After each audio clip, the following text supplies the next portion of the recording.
देखा है, हमने इस बस्ती में जालिम झूठ का ऊंचा सर देखा है। जनाब सदर, मुअज़्ज़ज़ असातिज़ा इकराम और हाज़रीन महफ़िल, आज मुझसे कहा गया कि मैं अपने फाज़िल दोस्त को कायल करूं कि सोशल मीडिया इख़लाक़ी अक़दार का कातिल है।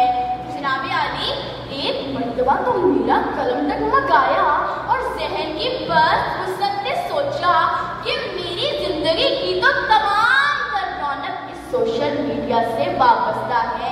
मेरे दिन का आगाज़ व्हाट्सएप से और दिन का इख्तिताम फेसबुक के मैसेजेस को चेक करके होता है, तो कैसे मैं इनकार करूं दौरे हाजिर की इन नित नई याददाश्त से। मगर जब रात को मैं बिस्तर पर लेटी तो क्या देखती हूँ कि आंखें बंद करते ही ट्विटर के नए ट्रेंड्स दिमाग में आने लगे। स्नैपचैट से कैसे नई तस्वीर बनाऊं, ये सोचते सोचते रात का आधा पहर गुजर गया। मैंने ख्वाब खरगोश के क्या ही मजे लेने थे कि मेरा दिमाग तो इंस्टाग्राम के फॉलोअर्स बढ़ाने के तरीके सोचने लगा। इस उजाले से बेहतर था अंधेरा होता। रोशनी लाई है मंजिल से बहुत दूर हमें।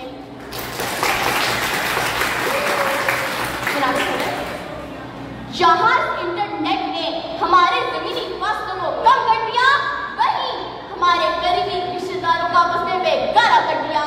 यही वो इंटरनेट है, यही वो फेसबुक है, यही वो ट्विटर है, यही वो इंस्टाग्राम और टिकटॉक है जिसने आजकल की नस्ल की मत मार दी है।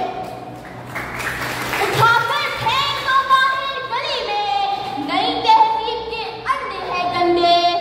जनाब सदर, मीडियाई नस्ल ठंडे कमरों में बैठकर लाइक और कमेंट तो कर सकती है, मगर कभी किसी की आंखों में आंखें डालकर बात करनी पड़ जाए लेकिन टांगें कांप जाती हैं।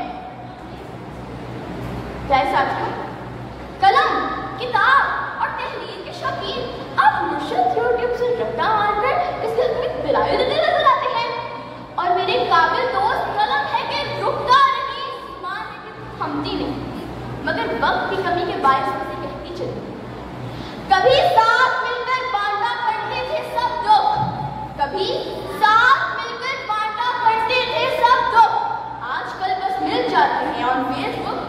चढ़ रहा है सोशल मीडिया का बुखार, क्यों भूल रहे हैं हम खुद से करना प्यार। शुक्रिया।